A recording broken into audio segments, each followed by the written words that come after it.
Hello students, welcome to my YouTube channel. तो आज हम स्टार्ट करने जा रहे हैं video number 5 of class 10th math chapter number 6 triangle. तो आज हम इस वीडियो में कवर करेंगे एक्सरसाइज 6.2 का क्वेश्चन नंबर 2। तो जैसे कि मैं आपको बता चुका हूँ प्रीवियस वीडियो में कि ये सारा का सारा चैप्टर है ना मैक्सिमम किसके ऊपर डिपेंड है, पीपीटी थ्योरम के ऊपर डिपेंड है, बेसिक प्रोपोर्शनलिटी थ्योरम। तो बेसिक प्रोपोर्शनलिटी थ्योरम मैं आपको इस वीडियो में नहीं बताने वाला हूँ क्योंकि मैंने प्रीवियस वीडियो में भी कुछ हद तक एक्सप्लेन किया था एंड वीडियो नंबर 2 में मैंने पूरा का पूरा कंप्लीट बीपीटी को एक्सप्लेन किया हुआ है, थ्योरम को प्रूव किया हुआ है। तो जिसको बीपीटी थ्योरम के बारे में नहीं पता वो वहां पर जाके चेक करे और वहां पर जाके सीखे, देन इस क्वेश्चन को मीनिंग दैट इस वीडियो को सॉल्व करें, अदरवाइज ये वीडियो समझ में नहीं आएगा। ओके, तो जिसकी लिंक आपको डिस्क्रिप्शन बॉक्स में मिल जाएगी। तो इस सेकंड क्वेश्चन के हमारे 3 पार्ट हैं जो कि हम 1 बाय 1 सॉल्व करने वाले हैं। अब देखिए, हम क्वेश्चन को रीड करते हैं। E and F are the points on the side PQ and PR respectively। और जैसे कि मैं प्रीवियस वीडियो में अच्छे से बताता आया हूं कि रिस्पेक्टिवली का मीनिंग क्या होता है। तो पहले लिखा है ना E, तो E किसका पॉइंट है, PQ साइड का है, और F किसका पॉइंट है, PR साइड का है, इसलिए रिस्पेक्टिवली लिखा हुआ है। Okay, of triangle PQR। तो सबसे पहले इस लाइन को पढ़ने में थोड़ा सा कंफ्यूजन हो सकता है। हम क्या करेंगे, ट्राइंगल PQR हम ड्रॉ करते हैं। तो मैंने एक ट्राइंगल ड्रॉ कर दिया। अब कंफ्यूजन ये हो रहा है स्टूडेंट्स को कि सर PQR कहाँ लिखें, तो वो उसकी हिंट आपको यहाँ से मिलेगी। अब यहाँ देखिए, PQ एंड PR इन दोनों में कॉमन क्या आ रहा है, P कॉमन आ रहा है, तो मतलब P एक कॉमन पॉइंट है। तो मैंने ऊपर लिख दिया P और नीचे लिख दिया Q और इधर लिख दिया R। तो देखिए, एक साइड हो गई PQ और दूसरी साइड हो गई PR। ओके, अब देखिए ई पॉइंट किसका है, PQ का। मैंने एक पॉइंट बना दिया PQ लाइन पर, मैंने नेम दे दिया E। एंड F पॉइंट किसका है, PR का। मैंने इधर एक पॉइंट बना दिया और इस लाइन को मैंने ज्वाइन कर दिया और इसको नेम दे दिया मैंने F। अब आगे बढ़ते हैं। For each of the following cases, मतलब 3 केस दिए हुए हैं, उसमें से फर्स्ट केस हमारा ये है, state whether EF is parallel to QR। मतलब ये लाइन इसके पैरेलल है या नहीं, हमें ये प्रूफ करके बताना। तो बीपीटी भी तो यही बोलता है, ये लाइन पैरेलल जब भी होगी जब इनके प्रपोर्शंस इक्वल होंगे। तो हम इस वैल्यूज को पुटअप करके देख लेते हैं। अगर प्रपोर्शंस इक्वल है तो हम कह देंगे EF पैरेलल टू QR। अगर इक्वल नहीं है प्रपोर्शंस तो हम मना कर देंगे। हमें यही चीज इस क्वेश्चन में चेक करनी है। ओके, तो चलिए हम लोग वैल्यू फिल करते हैं। हमें क्या दिया हुआ है, PE 3.9, तो P ये है and this is 3.9 centimetre. Next है हमारा EQ, तो E से Q डिस्टेंस दी हुई है हमारे पास 3 सेंटीमीटर। PF है हमारे पास 3.6 सेंटीमीटर एंड FR है हमारे पास 2.4 सेंटीमीटर। चलिए सॉल्यूशन पे आते हैं। तो हम क्या लिखेंगे, इसके प्रोपोर्शंस लिखेंगे। तो PE अपॉन EQ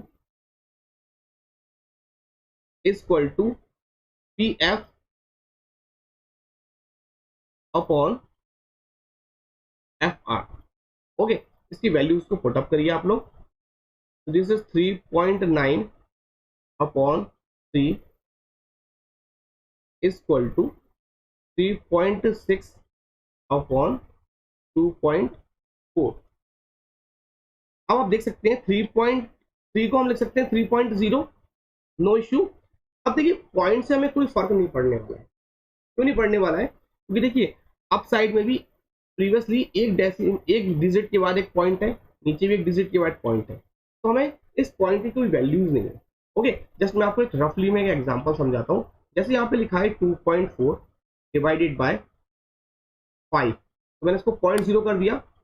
अब पॉइंट कैसे रिमूव करते हैं, इसको हटाया और नीचे 10 का मल्टीप्लाइड होगा। 10 का क्यों होगा, क्योंकि पॉइंट के बाद एक डिजिट है। सिमिलरली नीचे भी ऐसा ही है, अगर नीचे का पॉइंट को हटाना है इसको हटाएंगे तो इसके अपोजिट मतलब ऊपर की साइड 10 का मल्टीप्लाइड होगा और 10 से 10 कैंसिल हो जाएगा। तो ये कितना आ गया, 24 अपॉन 54।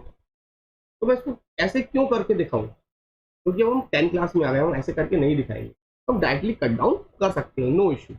ओके, ये तो मेरा रफ वर्क था। तो देखिए आप इसको ऐसे कंसिडर करिए 39 और इसको कंसिडर करिए 30।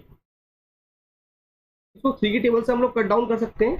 इसको कट करता हूँ, 3 1 3 एंड 3 3 ओके। तो 13 आ गया और नीचे कितना आ गया बेटा 10 आ गया। इसको भी कट डाउन करिए एंड दिस इज, इसको कट कर दिए and this is the 12 times and this is 8 times. हमारे पास आंसर कितना आ रहा है 13/10 इक्वल टू 12/8। क्या ये और रिड्यूस हो सकता है और सिंप्लीफाई हो सकता है? तो आंसर है नहीं, ये नहीं हो सकता। इसको आप और रिड्यूस कर सकते हो, इसको आप कर दीजिए 6/4 कर सकते हैं, अभी भी कट डाउन कर सकते हैं एंड दिस इज द 3/2 कर सकते हैं। तो हमारा फाइनली आंसर क्या आया 13/10 इक्वल टू 3/2। तो क्या ये इसके प्रोपोर्शंस इक्वल है? 13/10 3/2 के इक्वल है? नो। तो हम क्या लिखेंगे, hence EF is not parallel to QR। इसको रफ कर देता हूं, ये तो मेरा रफ वर्क था, आप कंफ्यूज मत होइए। ओके, तो ये हो गया हमारे पास का आंसर, ये इसके पैरेलल नहीं है। तो इसी तरीके से हमें सारे क्वेश्चंस को चेक करने हैं, मीनिंग दैट क्वेश्चन सेकंड के सारे पार्ट। तो आते हैं हम लोग उसके नेक्स्ट पार्ट पर। तो देखिए क्वेश्चन नंबर 2 में प्रीवियसली मैंने आपको डायग्राम को बनाना अच्छे से बता चुका हूँ कि किस तरीके से रीड करके आपको डायग्राम बनाना है। तो हम उसका थोड़ा सा टाइम सेव करेंगे, तो मैंने पहले से इस डायग्राम को बना के रखा हुआ है। तो सेम डायग्राम बनाया हुआ है, तो हम डायरेक्टली इस पर आएंगे। हमें P दिया हुआ है 4 सेंटीमीटर, QE दिया हुआ है 4.5, QE EQ लिखिए QE लिखिए एक ही बात है।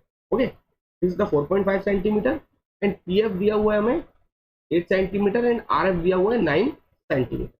तो हम इसको रेशियोज में लिख लेते हैं। तो PE upon QE is equal to PF upon RF। Value put up करिए and this is 4 centimetre, this is the 4.5 centimetre and this is 8/9।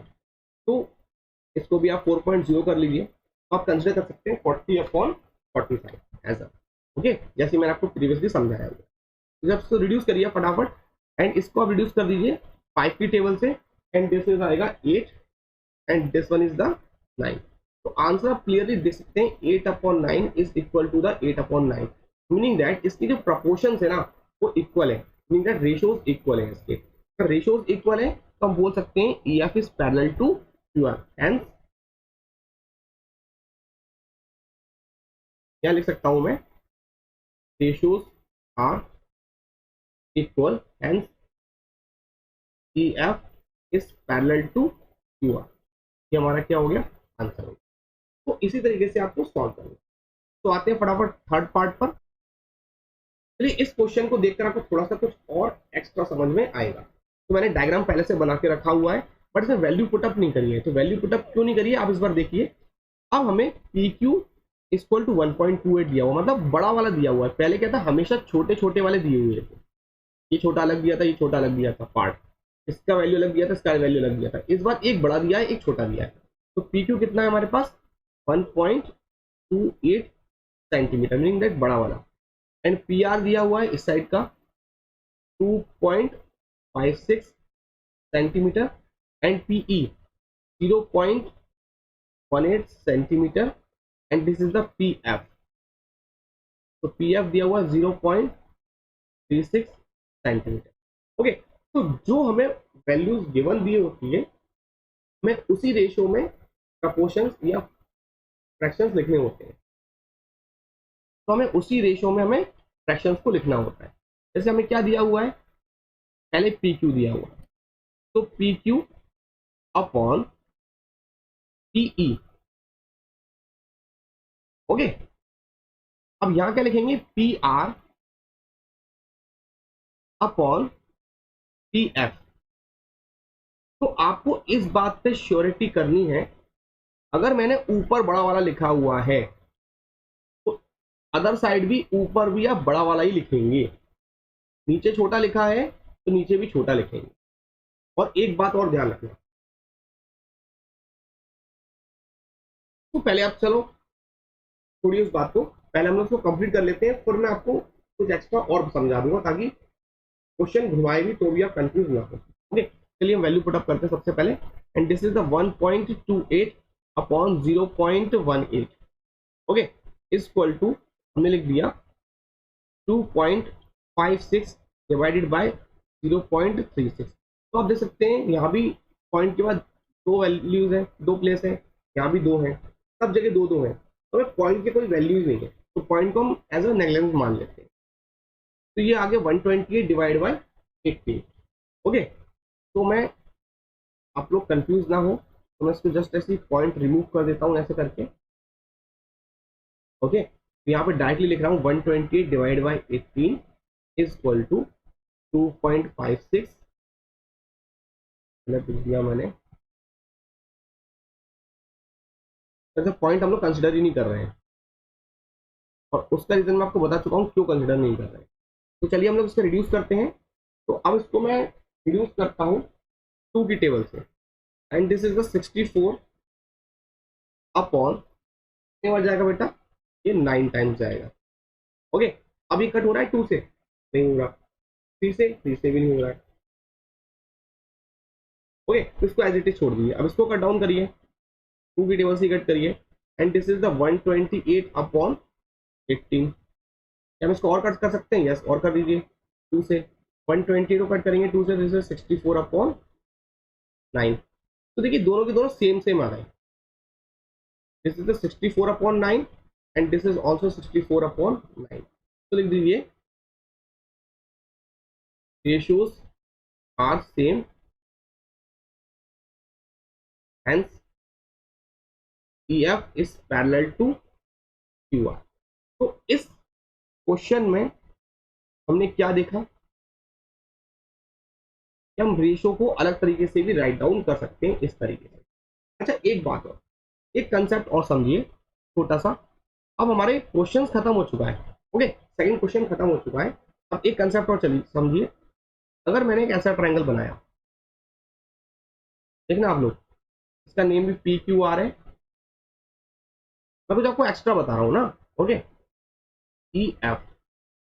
तो अगर सपोज करिए ये दिया हुआ है हमारे पास 10, ये दिया हुआ है हमारे पास सपोज करिए 4 सेंटीमीटर में बात कर रहा हूँ, और इस बार हमें ये दिया हुआ है सपोज करिए 20। ओके, तो अब हमें यहाँ इसकी वैल्यू दे दी है 12। तो आप प्रपोर्शंस बनाओगे? आप नहीं बनाओगे। तो देखिए अगर आपके पास बड़ी वैल्यू दी है तो आपको बड़ा कंसिडर करना है, जैसे मैंने पी क्यू करा है, और यहाँ पे पी आर भी आप कंसिडर कर सकते हैं। लेकिन आप क्या करिए, ये दोनों का प्लस होने के बाद ही तो ये चीज आई है ना, तो आप इसको ना लेते हुए इसकी वैल्यू को फाइंड आउट कर लीजिए। इसकी वैल्यू कैसे आएगी, इसमें इसको माइनस करके 8 आ जाए। तो अब ये क्वेश्चन है ना कैसा बन गया, बिल्कुल सेम ऊपर जैसा क्वेश्चन जैसा बन गया। तो आपको प्रपोर्शन लिखने में प्रॉब्लम नहीं आएगी। ओके, तो ये बात आप लोग समझ गए होंगे। मीनिंग दैट आपको 12 का यूज नहीं करना है, आपको इसको यूज करना है, क्योंकि यहाँ भी तो ऊपर वाला दिया हुआ है ना, यहाँ भी हम ऊपर वाला ही रखेंगे। इस बात को आप अच्छे से ध्यान रखना, अदरवाइज क्वेश्चन गलत हो जाए। ओके, तो स्टूडेंट्स इस वीडियो में इतना ही। आगे क्वेश्चन हम लोग नेक्स्ट वीडियो में कवर अप करेंगे। Thank you.